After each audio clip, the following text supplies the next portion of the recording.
Hello, and welcome to show number 2508 of Eyes on Success, a weekly program empowering the visually impaired with expert advice, personal stories, and the latest in technology and accessibility. I'm Nancy Torpey. And I'm Pete Torpey. NOA is a kind of a vest that fits on your shoulders. On the left-hand side of the chest, it has 3 cameras that have 170 degrees of field of view. On the right-hand side, it has a small computer with a set of buttons on the side and a battery pack behind the neck. And this is the new version of a mobility device that you might find useful. The original biped navigation device that we talked about last year has been upgraded significantly and renamed NOA. We'll talk with Mael Fabien, co-founder and CEO of Biped AI, the company, about NOA, the device, a wearable AI device offering obstacle detection, navigation feedback, and real-time scene description. We'll discuss the vest's design, how it works, and the latest upgrades. But first for our tip of the week. This week's tip comes from Mael Fabien. Hey, my tip of the week is going to be a tiny self-promotional tip, but we released a free WhatsApp tool that can provide description. And it's called NOA Chat. And it's just like a phone number that people can send a picture or video to, and it provides a free description that's specifically useful for mobility. And so, for example, you can film a video and ask, hey, can you help me find the door? And it can just provide the description back to the user. It's a free service, and it's connectable to the Ray-Ban Meta glasses. Most people can just save that contact and from their Meta glasses, send it to this NOA chat and get a description back. So that's a way to work around Meta's restricted use of their camera feed. They don't allow developers to work on the outputs except on WhatsApp. That is a very generous offer for people to use the software from NOA, even if they don't have the device. Support for Eyes on Success is provided by the Blind Institute of Technology, a global nonprofit organization dedicated to advancing accessibility and inclusion. BIT offers training programs and connects skilled professionals with disabilities to career opportunities. More information is at blindit.org.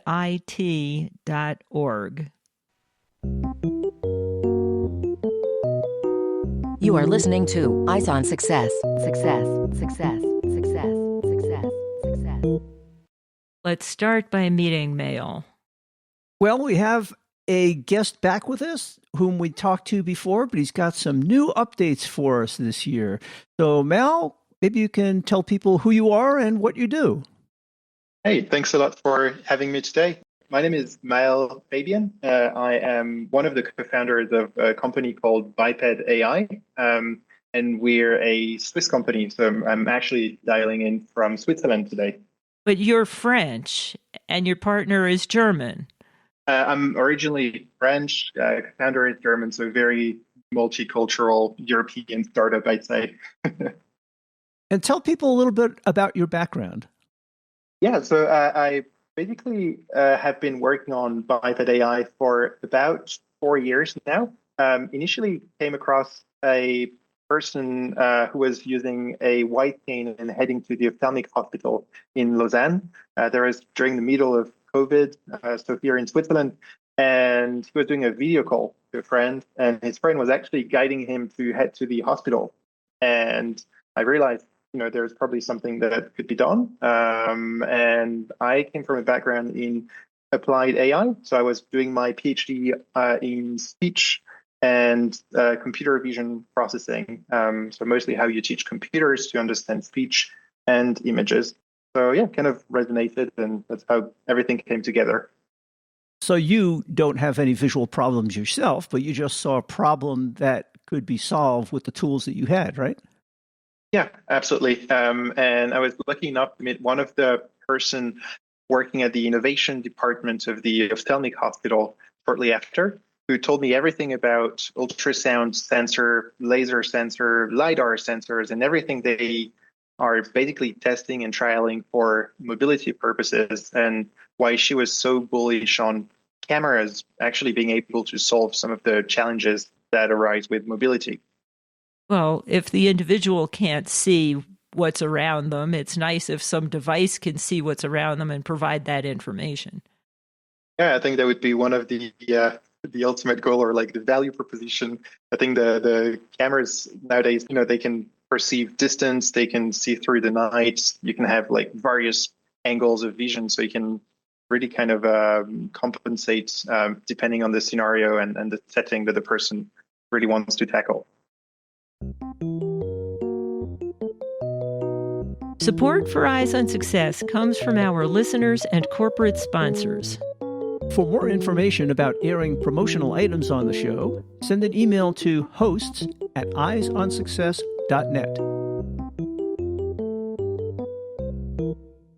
This week's focus topic is the new NOA device from Biped AI. Well, Mael, before we talk about what's new with Biped this year, after we talked to you last year, perhaps you can give us a quick summary of what Biped is. As I remember last year, you talked about it as being a tool where the blind people can have all the technologies that is available in self-driving cars these days to help them navigate. Yeah, absolutely. So one of the things that we have changed since last year is that we don't call the device itself Biped anymore, but we rebranded our device to NOA, just to make the value proposition a bit clearer. NOA is a kind of a vest that fits on your shoulders. On the left-hand side of the chest, it has 3 cameras that have 170 degrees of field of view. On the right-hand side, it has a small computer with a set of buttons on the side and a battery pack behind the neck. And the idea of that wearable is that it's basically giving you navigation instructions. So you have a GPS that's talking to you, obstacle detection. So you hear beeps when you have a danger coming closer. And then you have AI descriptions. So upon request, you can ask the system to kind of describe what's around you. And that's actually why the name NOA, came up, because of navigation, obstacle, and AI kind of summarizes all of the 3 features that we have been working on. So how do you spell that NOA then? NOA. You mentioned that the NOA device provides all of this information in audio. Is that through a Bluetooth headphone or earpiece that the person would use separately? Yes, so we do have actually 2 options. We have one option where you would stream over Bluetooth to bone conduction headphones to leave the ears open. And the alternative option is a specific module we're working on that will actually act as a set of speakers on the device. It's mostly for people who live in the countryside and are not bothered by the fact that, some people might hear the sounds around, but the majority of users would be using Shock's bone conduction headphones, for example. And it sounds like there's a lot of audio feedback here. Is there any haptic feedback, or is it all audio? So there is no haptic feedback. And one of the things we're really trying to optimize for is minimize the number of audio feedback that the device is providing. And so the idea of saying, obstacle avoidance, for example, can be really annoying if you have beeps all the time. And so we have like one option to only detect head level obstacles. So meaning if you have a wall and you're walking towards the wall, that is not going to be picked up as a head level obstacle because your cane would actually touch it. But now if you use this full body mode, the wall would be detected as an obstacle. So you can really like customize it depending on the needs. And the head level obstacle would just act as, like if you're wearing a hat, for example, or like a cap, and you just wanted to have that very last centimeter range of collision avoidance. And then we try to time the moments where we provide audio feedback for descriptions upon request with the press of the buttons or GPS. We only give like timely mannered kind of instructions. So it sounds like you're assuming that the user would also be using a white cane in addition to the NOA device. Yes. So we really try to promote this era of secondary mobility aids because we think, having talked to, I think by now it's probably a couple of hundreds of mobility trainers, so orientation and mobility specialists, that the idea of removing the use of a primary mobility aid like a cane or dog is either something that is going to work in a very limited set of settings, for example, airports or retirement homes or environments that are rather controlled, or on the other hand, a bit of a tech fantasy because tech might still run out of battery at some point. The cameras can still be blinded by some elements like strong sunlight, et cetera, et cetera. So there are all sorts of tech ways to solve this, but we think there's really this aspect of designing something that augments the use of the cane or the use of the guide dog is something that hopefully is the right thing to build at the right moment. So you gave us an overview of what the device does, and you talked a little bit about the rebranding since we talked to you last year. What else is new? Yeah. So in terms of what's new, we basically added a set of controls on the side of the device that now have reached this final production stage.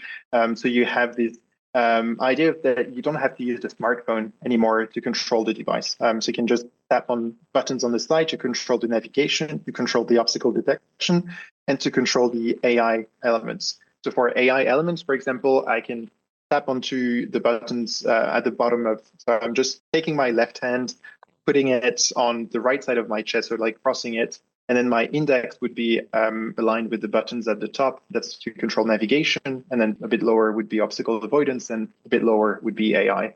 And so I have these access to these buttons. AI, for example, we introduced reading text, looking for crosswalks, looking for doors, looking for bus stops. We have also the overall scene description by pressing the big silver button. And that one contextually is going to understand if your GPS system tells you that you're heading to a supermarket and you double tap on that button, it's going to automatically look for the supermarkets in the description that it's providing. So we've tried to make the integrations like a lot smoother. And in terms of the things that are just brand new and that I'm kind of just releasing on this show today, we have 3 cool features. One is they can just slide in the battery in the device and the device would start. So you don't need to use a smartphone anymore at all. Second would be the GPS version 2. So we've completely upgraded our GPS engine and we have something now that is a lot more precise and that we've been working on quite a bit. And the third one, which I think is probably the most exciting, is the live AI.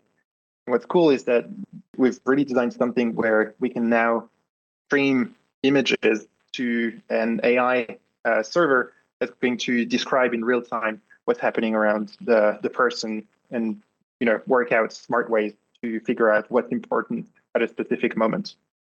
This implies that you're using some kind of cloud services. How much of the AI are you doing on the device itself?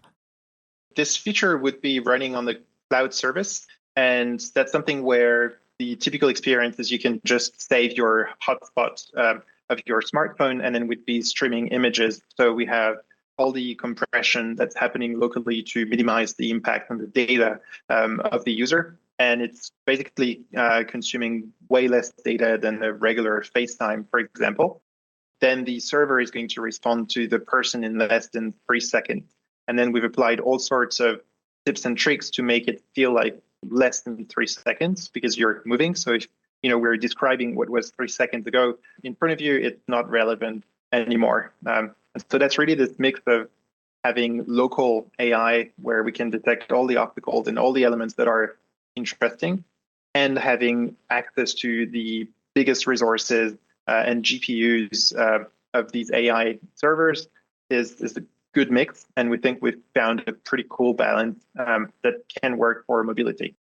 It's difficult to get the latency down on video, and that's kind of cool how you came up with some systems to overcome that issue somewhat. Yeah, It's actually one of these factors where most of the time the way the person will walk has some kind of predictability. And so if you can anticipate where the person is heading, there's a good chance you can anticipate what the image is going to look like if we project where the person would be, in a couple of seconds.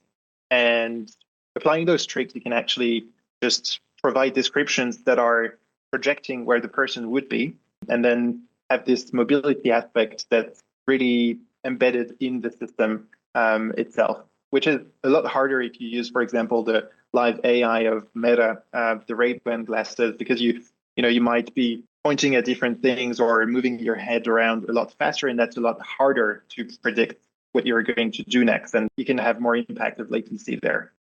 How do you handle it if somebody makes a sharp turn that the device wasn't anticipating? So we have all sorts of gyroscopes on the device. So we can actually just understand if our initial assumption was correct or not. So if the person made a sharp turn, then we know that the assumption of projecting the image is not correct anymore. And we know that we need to send two pieces of information, the image that is projected and the image that is not projected, so that we can also have this wider field of view around the person. But the idea of having these like smart triggers based on the movement of the person is something that in the initial results provides something that is really interesting. The person stops, likely to, like arriving at destination, they're actually likely to want a description of the destination or of the way to enter a building.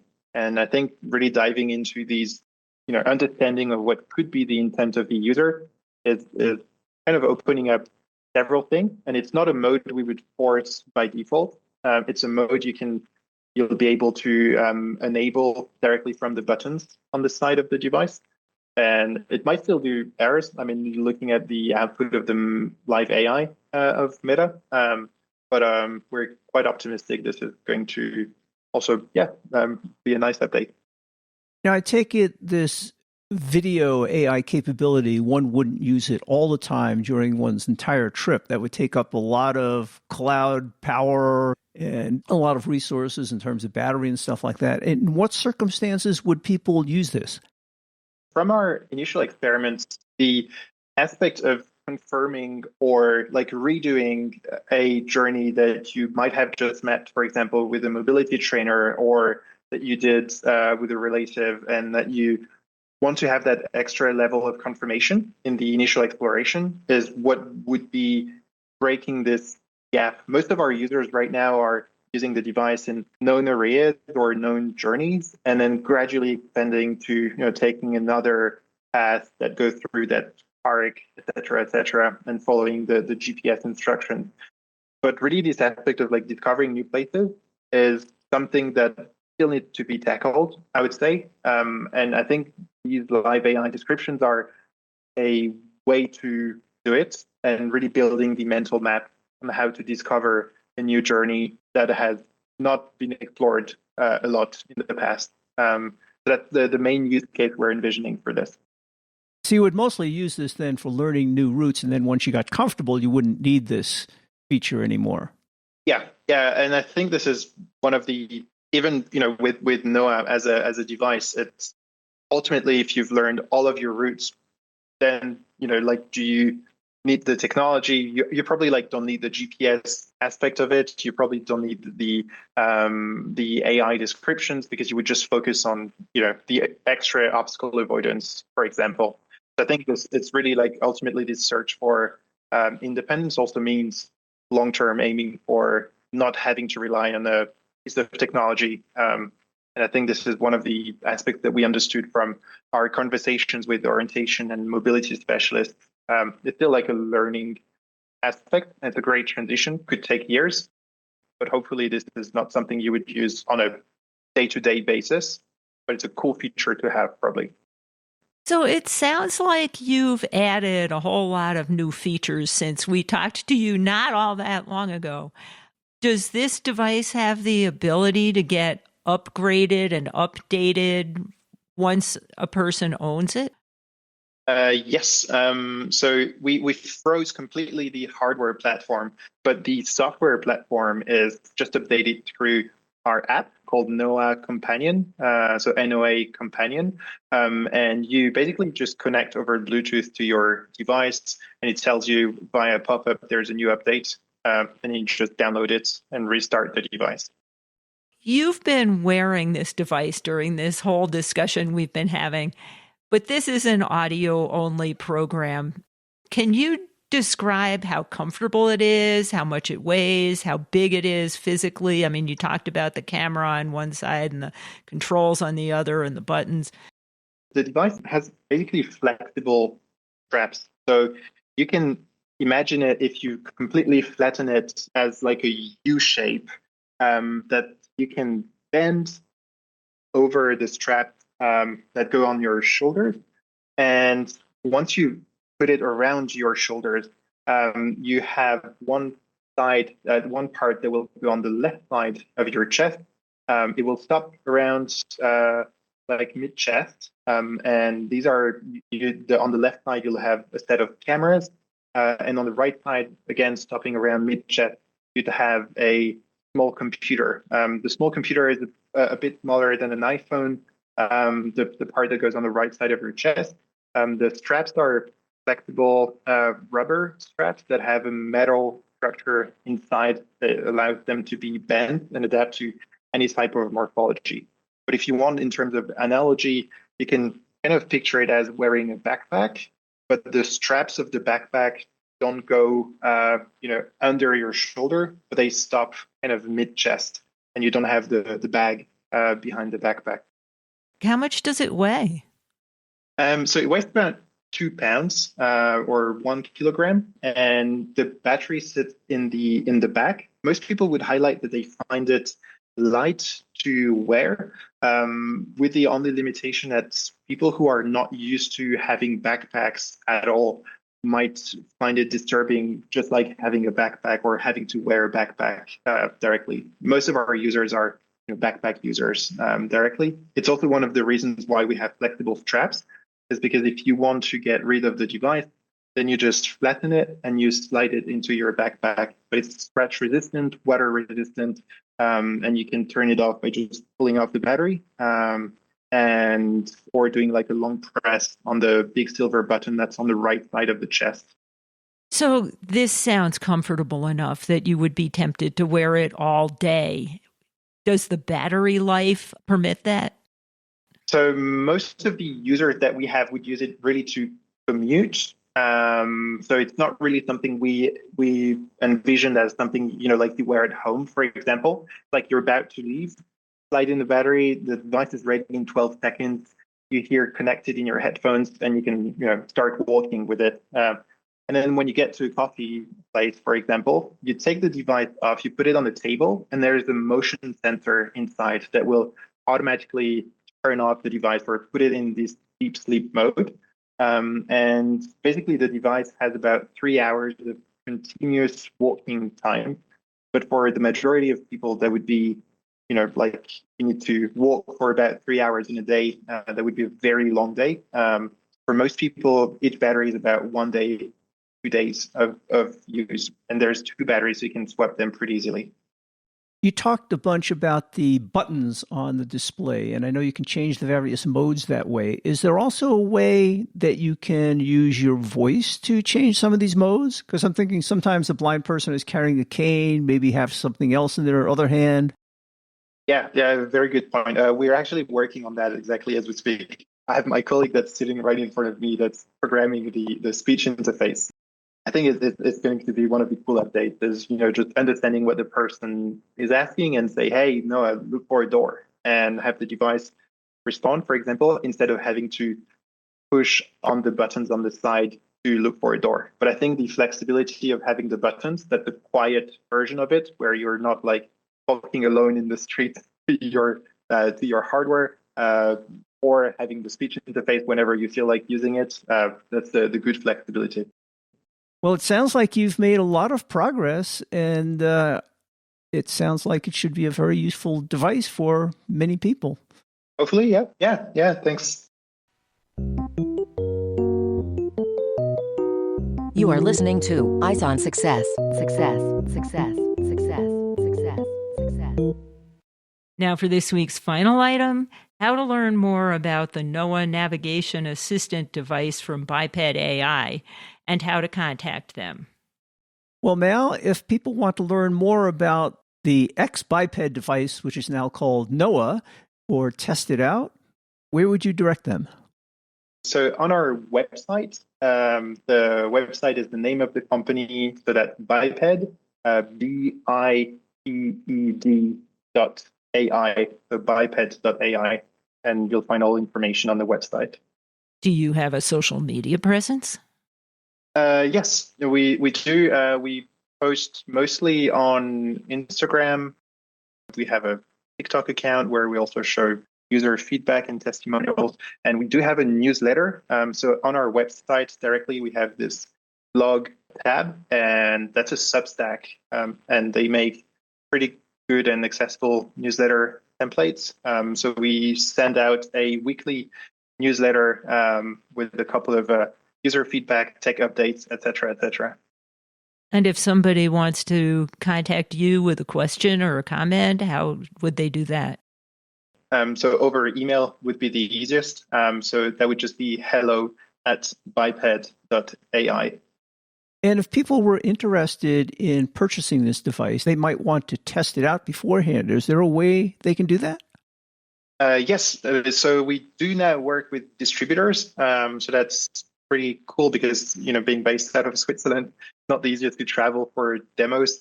So we have all of the list of US distributors on our website. And presumably other parts of the world as well. We have an international audience. So where else do you have distributors? We do now work with distributors in the UK with Sight and Sound. We work in Central Europe with Metapo. We've started to work in Germany, Switzerland, France, and we're also opening up distribution in Australia and New Zealand. Wow. And in case you missed any of that information, you can always find it in the show notes associated with this episode, which is number 2508. That's it for today's show. Next week on Eyes on Success, we'll be talking about the newest versions of a werewolf canes. We happened to take a vacation in Arizona a couple of weeks ago, and when we opened the trunk, we discovered that the tip of Pete's a werewolf cane had fallen off. But conveniently enough, the guy who designs and engineers and sells them, Sedona Dave, lived about a mile or two from our hotel, and we were able to go meet him. And he showed us everything that was new, fixed the cane, and we recorded the interaction. And that's what you'll be hearing about next week, is all the new advances in what are now 2 varieties of a werewolf canes. So join us on our trip to meet Sedona Dave and learn about the all-terrain hiking canes that he makes. You've been listening to Eyes on Success, hosted and produced by Nancy Goodman-Torpey and Peter Torpey. You can access the full archive of previous shows, subscribe to the podcast, and much more by going to our website, www.eyesonsuccess.net. If you have questions about anything you've heard on the show or have suggestions for future shows, send an email to hosts@eyesonsuccess.net. Thank you for listening and have a nice day.